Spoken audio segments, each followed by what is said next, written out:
He is a badass elephant.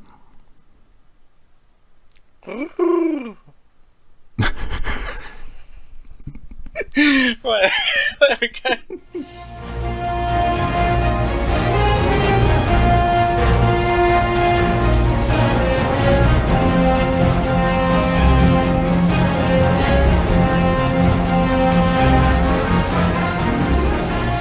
Hello, you are listening to Pod 'em Up, broadcasting live. Are we live? Yeah, we're live. Well, we're live as far as we're concerned, but we're not. I don't think anyone else is listening right now. Live to tape. Live to tape. That's what they call it, I think. That's what the kids are calling it. In the industry. I'm Tibbs. I'm Ollie. And, yeah, Pod 'em Up. What episode is it, Ollie? Because I always forget. 10. Episode 9. 10? I think it's 9. No, it's 9. Is it 9? It's 9, yeah. First one of the year 2019. Ah, there you go. All nines. All 9s. What, 2?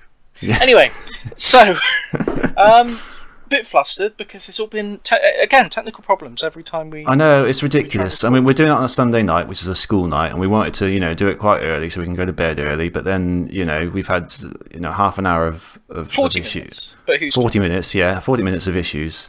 So we're going to, have to rattle on through this one, I guess, but, it happens. It does. At least we're here now. What have you been up to? What I've been up to? Well, I've only really been playing one game this last month, and that's Shenmue. Oh, okay. Yeah, I've been playing it a lot, though.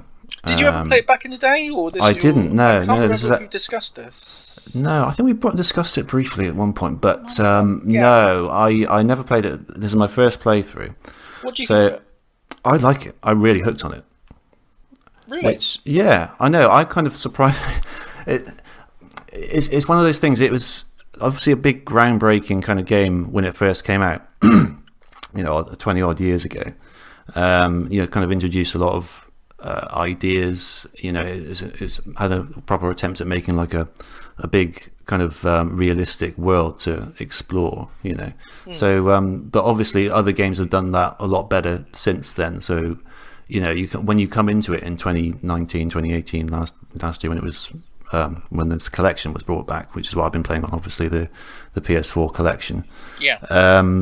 It's obviously there's a sense that maybe it won't be quite as impressive as it once was, and certainly visually and in terms of all the technical stuff it isn't. But I don't know. There's just something about the character and the story that's really, really kind of engrossing, actually. And yeah, it's. I mean, if you're not particularly familiar with it, it's basically it's set in Japan in 1986, and it follows Ryu Hazuki, who's on a mission to avenge the death of his father by a man called Lan Di, and he has to sort of figure out who these people are, what's happening. Eventually, he has to go to Hong Kong to sort of track this guy down, and. Well, I mean, I don't know how far through the game, but I've put in a fair few hours now. But there's just something about it. It's quite a slow-paced game. I was going to say, it's a very, very slow game. Some of the mechanics I found... Well, I know they were implemented to make it more immersive and really sort of draw you into the world, but I found some of the mechanics really... quite stifling, like the whole time mechanic. Yeah, definitely. Especially early on in the game where you have to be back at the house by a certain time, otherwise you get told off. Yeah, basically. And it's like I find that a little bit, in certain shops, and there'll be like key areas you've got to go to, and you want to crack on with the story, and you get there, and it's like, oh, the shop is shut for the next. Yeah, it's pretty annoying. Yeah, it doesn't. Oh, okay. Yeah, you kind of have to live the rules, like real life rules, basically. You can't just go wherever you want and expect someone to be there, waiting for you. No. But I don't know. When did you play it, Vincent? Did you play it recently or for the first time? I didn't. I first played it, I don't know, about 5 or 6 years ago. Okay.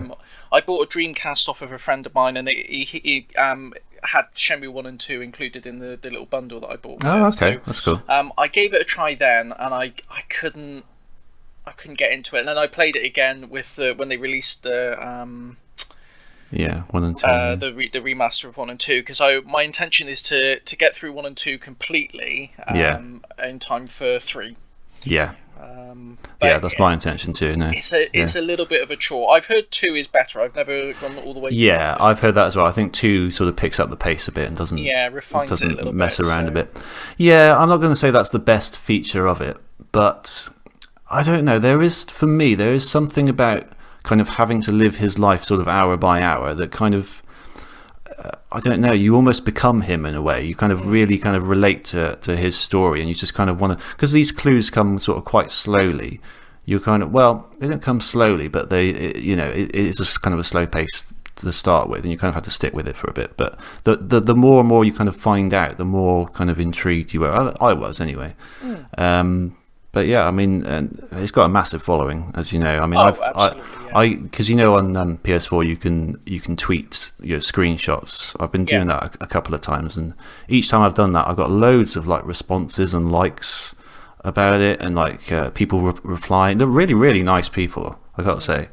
It's a real sort of strong sort of online community about it, and it's, definitely.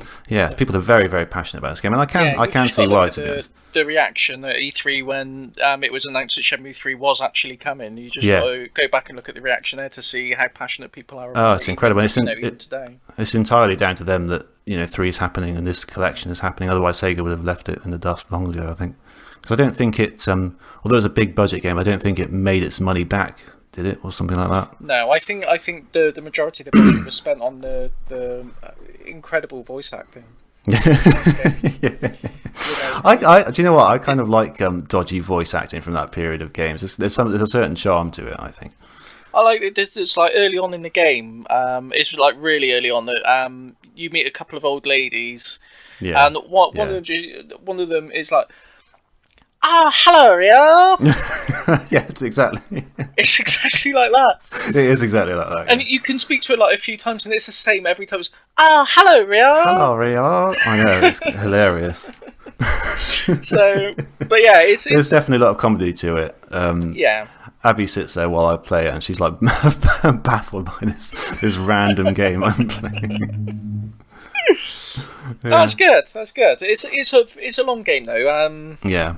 There's a lot to get into, and I've just lots started, of diversions. Because he gets a job in by the what's it called, the port, in the harbour. That's the word I'm looking for. I've just got that, so I'm in a couple of days into that. It took me like a whole day to figure out the forklift mechanics and where I had to like take these crates and put them to get them from one place to another. But I got the hang of it now. It's it's cool. It's gripping me. I don't really know why, but it is. And it's definitely an ambitious game. I mean, when you consider it was going to be on the Saturn originally, it's just I don't know how that would have ever worked on no, the Saturn. It wouldn't have. No, I don't think so. Anyway, no. But yeah, that's pretty much what I've been playing really. How about you? I've been playing a bit of the Adventure Pals. Oh yeah. I've got this. I got it. Do you know Twitch do free games if you've got Amazon Prime? Oh yeah. Yeah, they did this a couple of months ago, and I picked it up then, and I have played it briefly. It's pretty good. It's pretty good, yeah. It's pretty good. I got the physical copy from Super Rare Games. Yeah. And I've been tweeting a bit about this because it's kind of it's a bit of a bugbear for me, really. It's the fact that, don't get me wrong, it's a really nice package. They've really done a good job on it.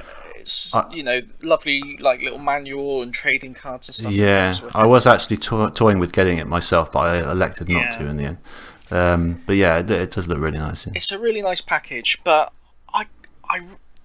there's something that really doesn't sit right with me about this whole artificial scarcity that seems to be the standard model for indie games being distributed physically now. Yeah. There's limited run games and super rare games and another one, and it's, to their credit, super rare games seem to, they have a limit per customer to try and stop people scalping them on eBay. Yeah.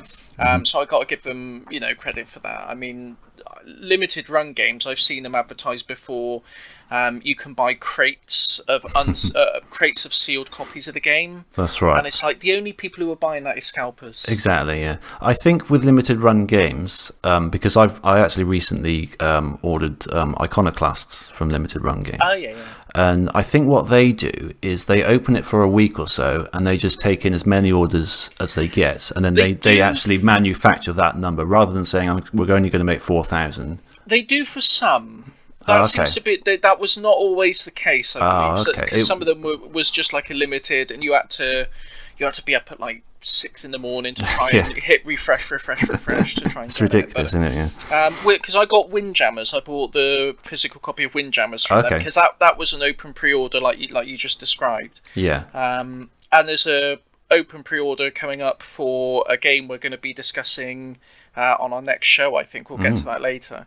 That's going to be an open pre-order as well. So the open pre-orders I don't mind as much because everyone's got a chance to get it if they want to. But I don't know. There's just something really. It just leaves a bad taste in my mouth that there's these games that obviously have an audience, but they're being really restricted and being picked up by scalpers and exploited, and especially when you see with the super rare games how much love has gone into the actual production of the cartridges and the whole package. It just seems a shame that so many of them are just going to languish in the hands of scalpers. But that's a little rant for another day. But the game itself, I've really been enjoying it. It's really good fun. Yeah, it's a nice little platformer, isn't it? Yeah. I found the stage music got a bit repetitive. Oh, right.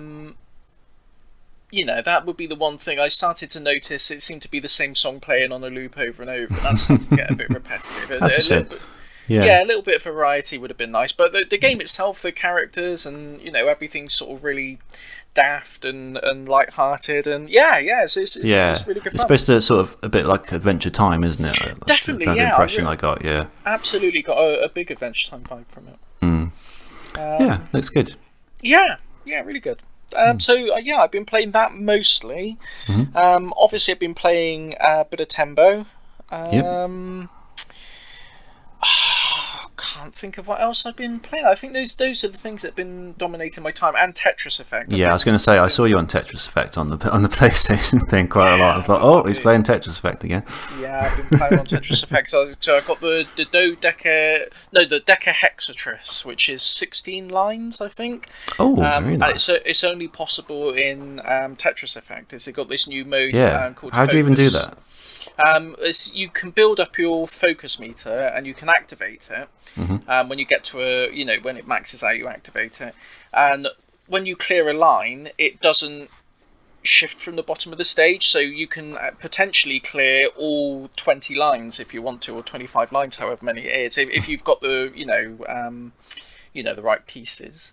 Right. But the highest you could, there's like the Tetris, Octaris, Decatrice, and it goes all the way up.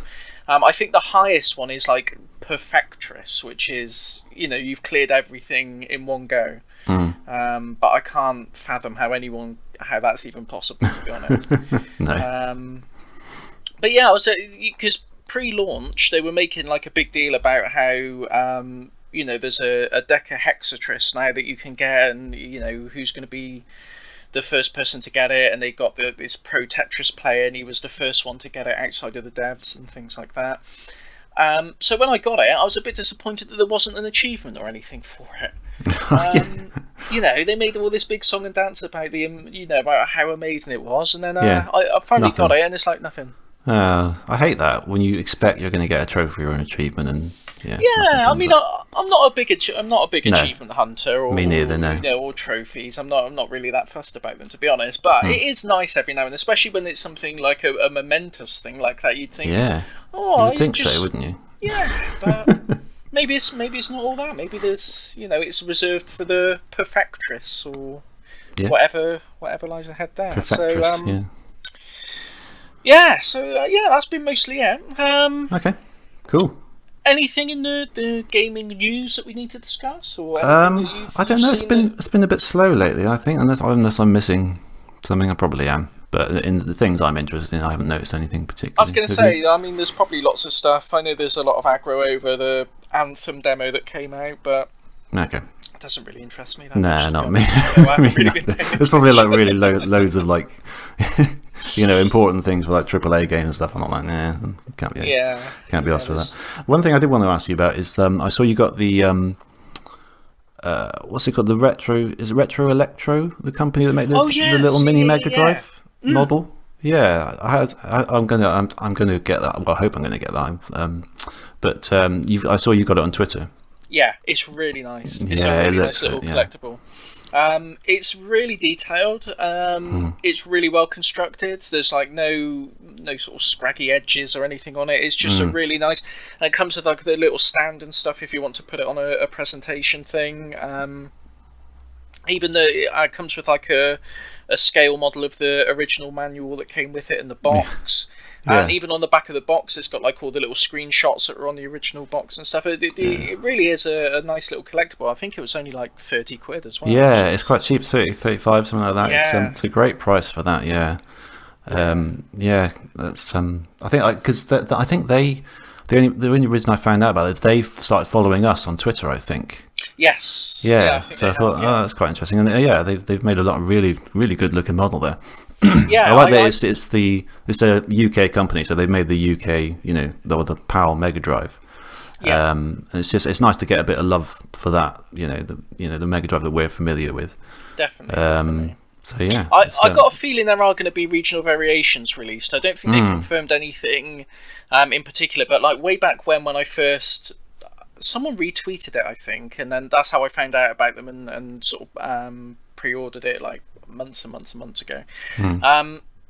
And someone asked a question then if there were going to be regional variations, and they said, is that something that people would be interested in? And a lot of the feedback there seemed to be in favour of that. So I wouldn't be surprised if they do like a Japanese Genesis and US Genesis and things like that. But it'd be interesting to see what they do next. Whether they're gonna, the obvious thing I think is going to be the Super Nintendo. That's my gut instinct of what it will be.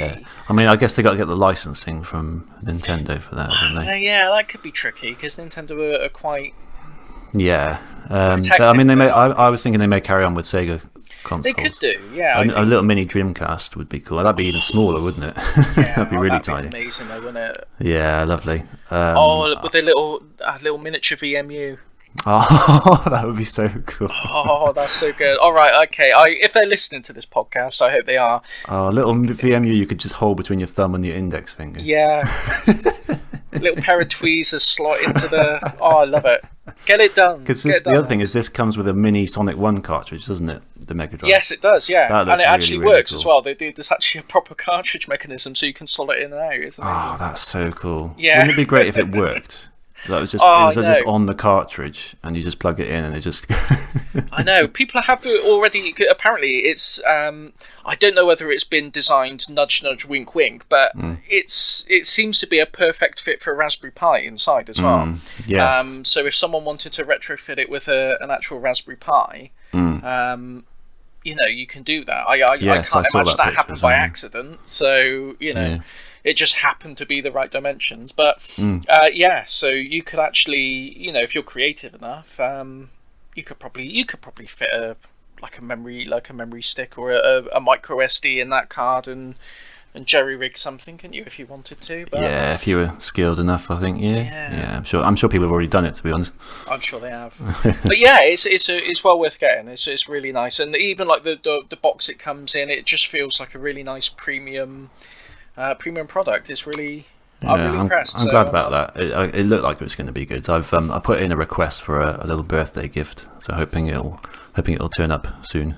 Yeah, awesome. Yeah. I'm really interested to see what they do next. Whether they're going to sort of focus on, like you say, whether it's going to be Sega stuff, where it's just going to be home consoles, whether they're going to try and do handhelds, or But I don't know. It'd be really interesting to see how it goes. Yeah, definitely. I think I saw at one point. Maybe it was a response to someone or something. They hinted that they might do a Mega CD to add the Mega Drive onto. Oh, do you know what I mean? That would be really cool. That'd be amazing. I'm sure I saw. I don't want to confirm anything that they're not planning, but I'm sure I saw them mention that at some point. I don't know. It might have just been in jest. I don't know. But they could do that as well, thinking about it, because the little notch on the bottom that you use to attach the stand that comes with it, they could easily use that to attach a Mega CD. Oh, that's really cool. That is really cool, yeah. See? Brilliant. Yeah, so I can't remember. We should give them a plug, really. I can't remember what their website is. So is it? I think it's Retro Electro, isn't it? retroelectro.co.uk. Let me have a Yeah. Well, we'll put it in the show notes as well. Yeah, we'll definitely put it in the show notes. It's not electro. I can't spell. Yeah, we'll put it in the show notes. If you just Google Retro Electro, I'm sure it'll come up. Yeah. It doesn't. Does it not? Really? There we go. It's a little bit down. So it's retroelectromodels.com. Oh, okay. There you go. So yeah, check them out. Awesome. Good stuff. Right, we better get cracking on then. If you can't think of anything else to talk about. No, this is the fastest show we've done so far. We're I think so. Yeah, this. we are. We're taking care of business. Yeah. Right. Okay, let's take a break then, and we'll be back, and we'll be talking about Tembo. The Badass Elephant. He is a badass elephant.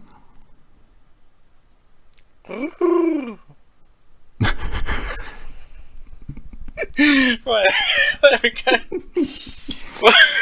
Okay.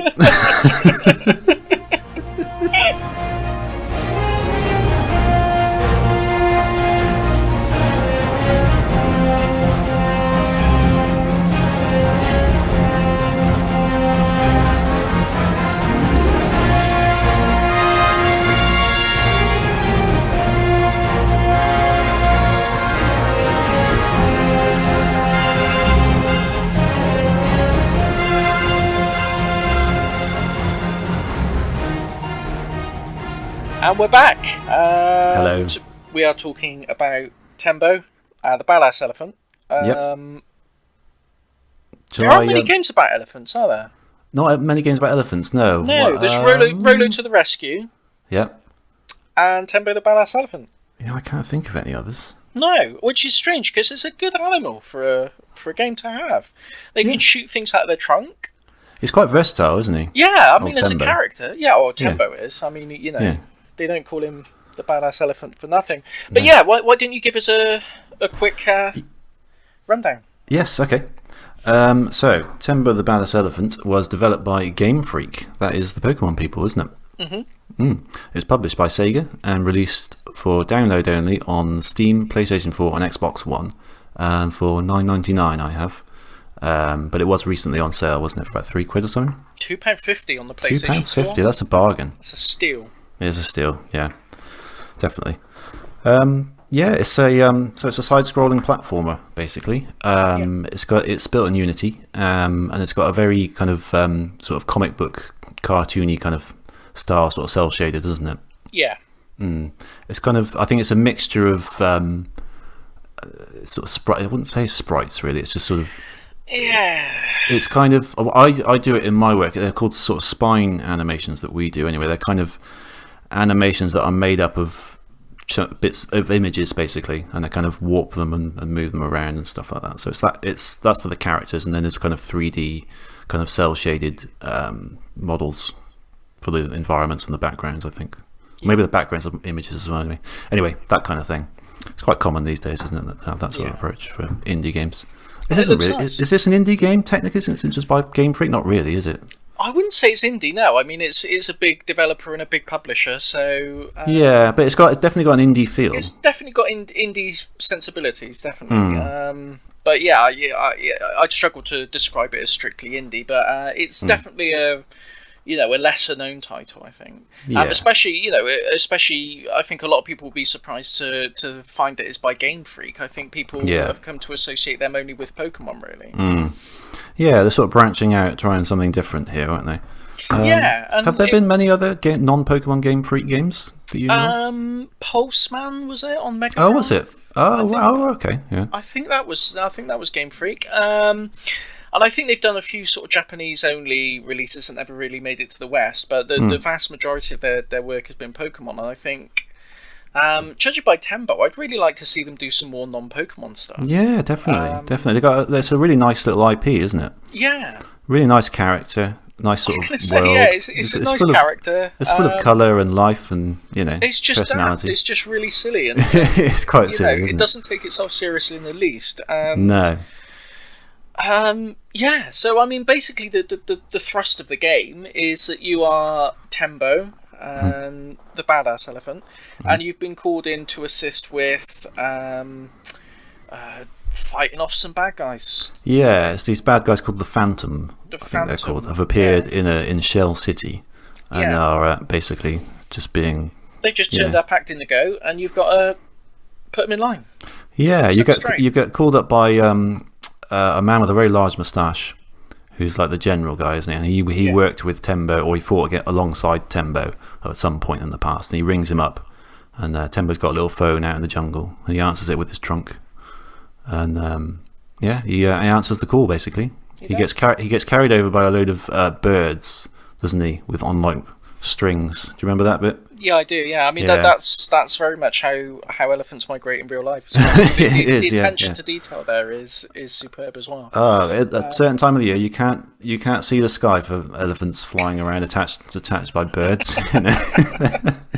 Just a random. I don't want to go too far off topic, but me and my girlfriend were discussing this a while ago. Have you ever seen a flock of robins? No. That'd be weird, wouldn't it? It would be. They're very solitary birds, I believe, aren't they? Are they not robins? Wow, you'd think so, wouldn't you? But apparently they do flock, or American robins do, yeah. Oh, okay, that's interesting. Like, just imagine that. Just picture it in your head, a flock of robins. I can't. I don't know what that would even look like. Well, exactly. Mind cannot conceive the beauty. Indeed. So, Tembo. Yeah. So yeah, he gets carried down, and you have to rescue. Are they POWs? The people you rescue? Are they just sort of civilians who've been caught? I think they're just civilians. Yeah, the civilians are caught in the crossfire. I think, aren't they? Really? Yeah. But they're they are in prison though. So yeah. There's 10 of them in each level, and they're sort of hidden. They're tucked away, aren't they? The level design is quite sort of fairly linear, but it kind of branches off into these sort of dead ends where you've got to find these trapped people, and there's also a very heavy emphasis on how many enemies you destroy and how many sort of their tanks and their machinery you get, and it kind of tallies it up, doesn't it? So there's sort of a lot of extra stuff to find in the levels, and kind of there is, and it's often the case, like you said, there's 10 to find of the people to rescue, and it gives you a little running tally at the top of the screen as you go through the level. So you've got like 10 little silhouettes of people, and each one will sort of turn yellow, or it'll highlight sequentially as you go along which one you've got. And quite often you'll be going through the level and you'll rescue someone and you'll notice it's skipped like one or two people, and you think, oh no, and it means you've missed something back earlier in the level. And sometimes there isn't like a return path, so sometimes you're stuck and you just have to replay the level again. But I mean, this is the thing. This would lead me to my sort of gripe about this game, in that as you play on, you'll find levels that are locked by how many total enemies you've killed across all the levels. Yeah. And the totals are quite high. They are. Did you find that? So you have to kind of backtrack, unless you can do the levels perfectly each time. You kind of have to backtrack quite a lot and go back to these levels and really kind of search out for these kind of missing bad guys, and because the missing people are also worth 10 bad guy points as well, aren't they? So they're kind of part of it as well. So there's kind of a lot of searching out, and as you say, if you miss one, you kind of, quite often in the level design, you'll sort of drop down and you won't be able to get back up. So the only way to go back up is basically to kill yourself before the next checkpoint, which is kind of annoying. So yeah, that was an annoying bit. I kind of just wanted to progress through the levels. There really isn't much room for missing, the margins of what you can miss in terms of collectibles is really quite tight as you go through the game. You really have to be aiming to get everything if you can. Yeah, it's a shame because it's funny, my wife plays platformers as well, and she loves doing this kind of thing. She loves searching out for all like the hidden coins in like Mario and stuff, all these little hidden extras. She won't progress until she's she's sure that she's got every last little bit. Whereas me, I'm kind of much more like complete the level, get to the next level, get to the next level. I'll pick these things up if I happen to see them, but I won't really go out of my way for them. Yeah. But this game kind of forces you to do that. If you haven't done it in the level, it makes you go back and do it, basically. Yeah. Which I personally, I'm not a fan of. I think that stuff should be optional. Yeah, I agree. I'm not a completionist in terms of collectibles at all. No. I remember back in the day with Grand Theft Auto 3, people going on about all the hidden packages. I just couldn't be bothered. It's like 100 hidden packages all around the city. All the feathers in Assassin's Creed, like 10 million feathers hidden all out. I just can't. I can't be no, I can't. I struggle to name a single game that I've done everything in. At least a game that isn't like fairly small. It just strikes me as busy work. It stops being fun and it becomes more of a bit of a chore. Well, in this case, I think it really sort of artificially extends the length of the game, don't you think? Like, because it hasn't got that many levels. I think it's got 3 sort of worlds, each with 4 levels and a boss in them, and I think maybe a couple of extra at the end, from what I read.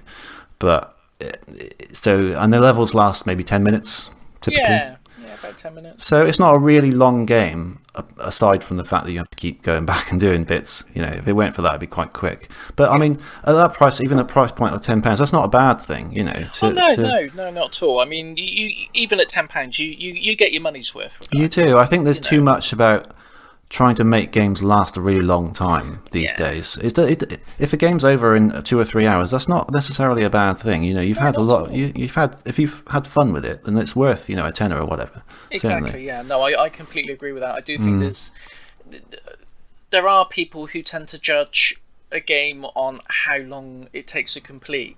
And they'll say, "Oh no, you're not pay £50 and it's over in 4 hours." It's like, well.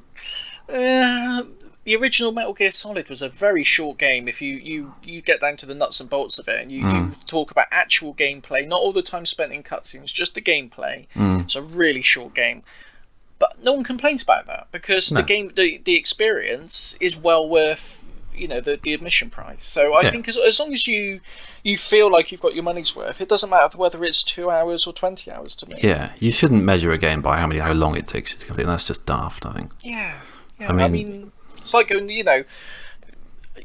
a short film, short films, you can get films that are just as compelling and, moving and interesting as, a big 3-hour Hollywood blockbuster type thing. Yeah. It'd be just as daft to say, well, I'm not interested in that, it's only a short film. It's stupid, isn't it? Yeah. Yeah, it's just, it wouldn't happen. So I don't think it should happen with, with games either. Or like a book, I'm not buying that book, it's only got 200 pages. Yeah. No, you don't hear that, do you, in any other medium? Yeah. But for games, it seems to be a talking point for some people. But no, it's not as if we're short of games to play anyway. It's not as if there's only like 5 games released a year and they have to like... No. No, I mean, yeah, but like you say, even for £10, I think it's well worth... it's well worth the money for that price. For the amount of entertainment you get from it. Yeah. And like you were saying, I really like the style of it. You were saying about the cartoon style.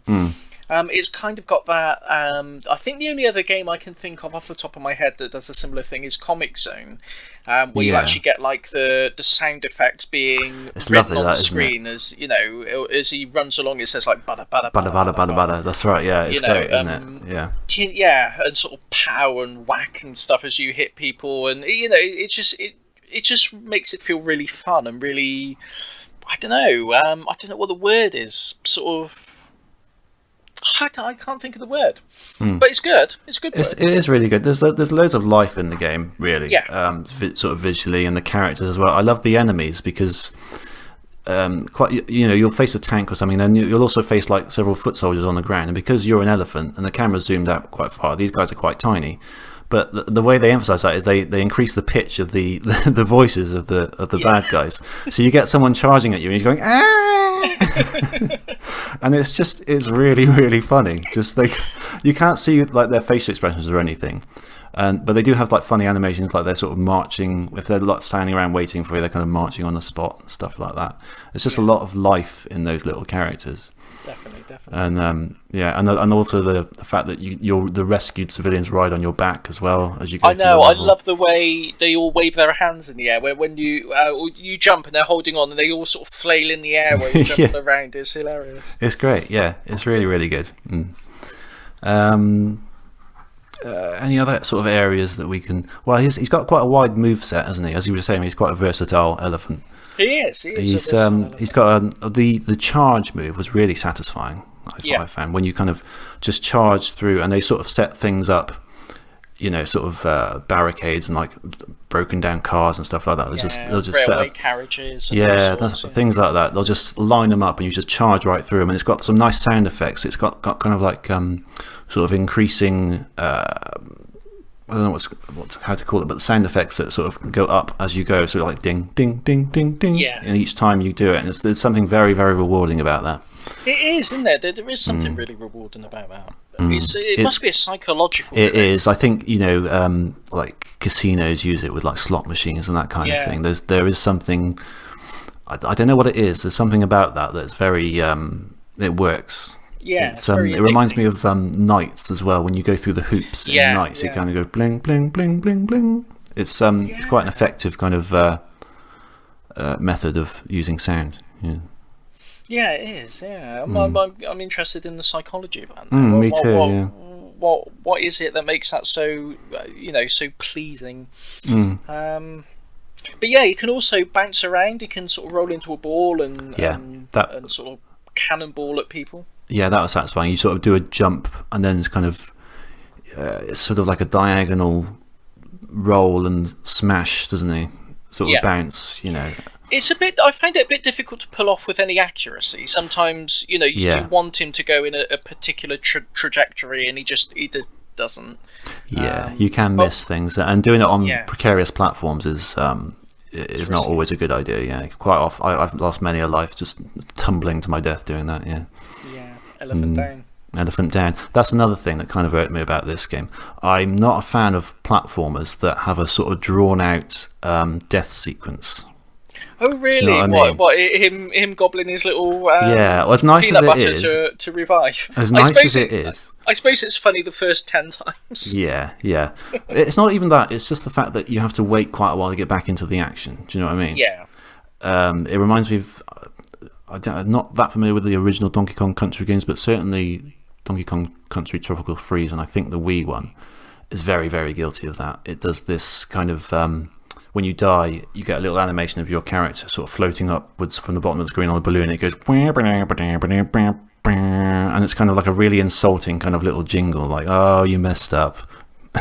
It's a very old school thing to do. It is, and I get what they're trying to do, but every single time, I do it the first couple of times maybe on a single play session, but every time it really, really starts wearing you down. Yeah, it's I just like to be straight back in the action, especially if it's a frustrating death, because the platforming in this does get a bit frustrating at times. It can be, yeah. And the last thing you want is just this, just to be messing around. You just want to get back in the action.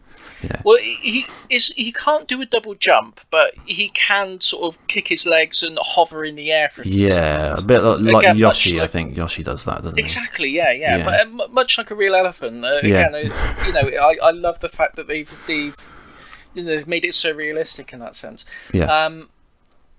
But it is sometimes really hard to judge quite how far he's going to hover for, and you'll fall short of a jump that you're sure you were going to make, and that can be a little bit frustrating sometimes. But he's also quite slow to be an elephant. He's quite slow to move around unless you're dashing.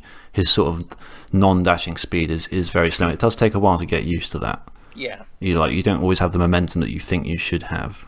No, that's true. Yeah, a little bit, and sort of avoiding obstacles as well. Like at the moment, I got to the second world boss. That's kind of where I ended up, and you get a lot of projectiles thrown at you, and sort of dodging them quickly enough becomes a really difficult thing to do. So there is that. It's not a perfect game by any means, but there's so much charm to it. I would say that it just about kind of balances out in favour of Well, it is a good game. There's no denying it's a good game, I think. Yeah, definitely. Yeah. But yeah, there are these caveats to bear in mind. I think you would struggle going all the way through it. You'd have to have a lot of patience to go all the way through it, I think. Yeah. Would you agree? I would definitely agree. Yeah, it's not going to be a walk in the park to. It's not an easy complete, is it? You have to be prepared to get a bit frustrated at certain parts. Yeah. But I mean, for the price point, especially if you pick it up for £2.50, it's a no-brainer. Even if you only play the first few levels, it's the mechanics are interesting and charming enough to warrant a play. Absolutely. Yeah, definitely. I would agree. I would recommend, like I said, I mean, it was on sale for £2.50, and at that point, you'd be daft not to. I mean, you'd definitely probably spend more than that on junk food in a week. So, you could get a really nice game for £2.50. It's probably gone back up to full price now. I think it has. It's if you've got £10 hanging about and you want, you're looking for a quick game to play, or just something. It is a pick up and play game. So if it's something like, you've got to go to work in half an hour and you just want to play something quickly, you could pick it up and just do a couple of levels and put it down again. There's not some big story that you're going to get embroiled in. So if you're just looking for something like that, good arcade fun, but also, challenging enough, then I'd say give it a go. Yeah, I'd agree. Absolutely agree with everything you said there. It's it's a fun little game. Definitely worth a quick play. Excellent. Okay. I was trying to think of an elephant pun to finish it off with, but there aren't really. It's not an animal that lends itself, for all its benefits, it doesn't lend itself to punnage very well. No. I mean, you could do something with trunk, but I'm just trying to think of something trunky. Yeah. No, nothing. Peanuts, something. With he does love peanuts, doesn't he? He does love peanuts. It's a very peanut-based game if you if you look at it. Even like the world map is shaped like a peanut, isn't it? And like the base that he goes to is shaped like a peanut, and he collects them. The game is a lot of Ellie fun. That's probably about the best one you're gonna get out of us, I think. Yeah. So, for the next thing, I've just come off on another tangent. There's actually a board game. Well, it's not a board game. It's like a children's game called Ellie Fun, and it's like an elephant with a big. It's like got a hairdryer built into it, or like a fan built into it, and the trunk is like a big tube of plastic, and you fill it with these plastic butterflies. And you turn it on, it shoots the butterflies all up through the trunk, and then all the kids run around and try and catch it in these nets. But in my head, my sister got that for Christmas one year, and she also got this other thing called Giggle Wiggle, and it was this caterpillar, and it had a little microphone built into it, and it had like hoops or something hanging off of it, and you had to try and hang hoops on it. It's not important. The important mechanic of the game was that the appearance of the caterpillar was supposed to be so hilarious that you would laugh at it just by looking at it, and the laughter would make it wiggle about. Okay. And we set it up, and we both sort of looked at it. This was like when we were kids, and we didn't find it hilarious at all. So it didn't move. It just sat there. Right. And it doesn't move unless you laugh at it. And the whole premise of the game is predicated on the fact that children would find the mere appearance of this caterpillar so hilarious that they would just uncontrollably laugh, and that would make it move. And it just didn't work. He just sat there sort of with a bewildered look on our face as this caterpillar just sat there stationary. Anyway, that is a tangent. That's an excellent tangent. Well, let's talk about what we're going to be doing next week, because we're going to be, or next show, I say next week, next show, because we're going to be breaking from our normal pattern, aren't we? A little bit, yeah. Usually we recommend a game each, and then we play it on the book club, and we talk about it. But next week, next show, we're going to be doing a bit of a retrospective on Toe Jam and Earl. Yes, we are. Because there's a new Toe Jam and Earl game coming out on March the 1st, I believe the release date is. Yeah. And we've been lucky enough to be given a review code for it. So we're going to be able to play the game, and we're we're under embargo, so we can't say anything about it until I believe it's the day before, isn't it? We'll check the date. We're not going to break the embargo. No, but yeah, I was going to say we're going to we'll get it all recorded up in time for the embargo lift, I think. Yeah. And then it'll be out there ready to go, and it's a bit of not an exclusive, because I'm sure other companies are doing it as well. But, it's definitely not exclusive. No. But it's exciting for us, I think. I don't know of any other podcasters doing it, so No, that's true. Yeah, we are the best. We put it like that. We are the best. I think it's going to be really exciting, because it is. It's a game that I think it means quite a lot to a lot of Mega Drive owners. I never played it back in the day.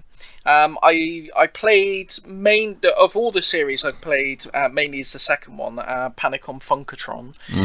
But that's very different to the series as a whole. So it'd be really interesting to go back and revisit it. The Mega Drive, there's 2 games on the Mega Drive. There's one on the Xbox, the original Xbox. Yeah, they did a 3D one, didn't they? That's right. The 3D one it was originally going to be for the Dreamcast, wasn't it? And then they moved it to the Xbox, and then the new one coming out.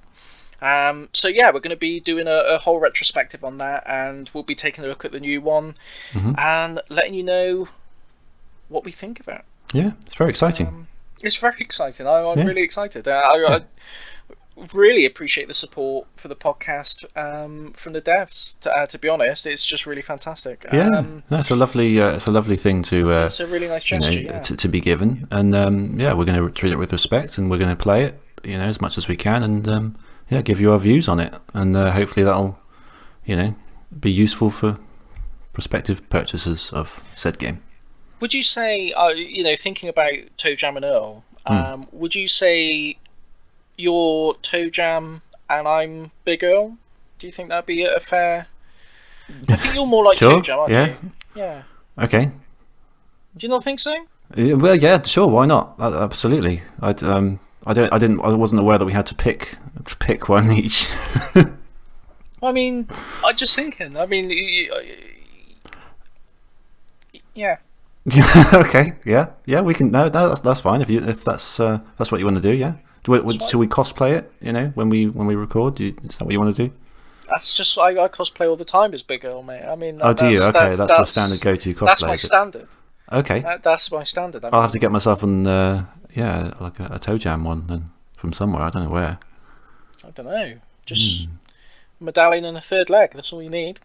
Well, I've got that kicking about, so I'll be all right. But yeah, I think it'll be a fun show. I think it's going to be really good to have a look back at these.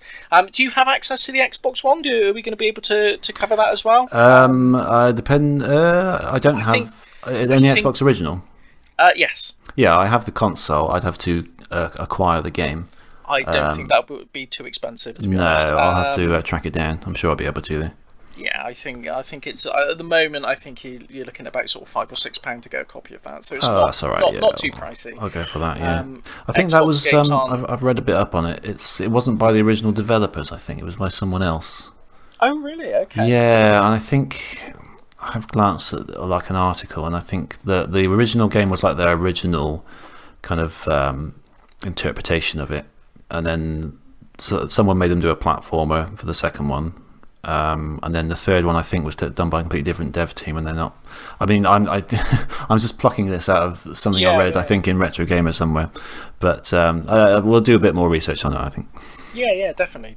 Yeah. Okay, well, I think we'll wrap it up there for now.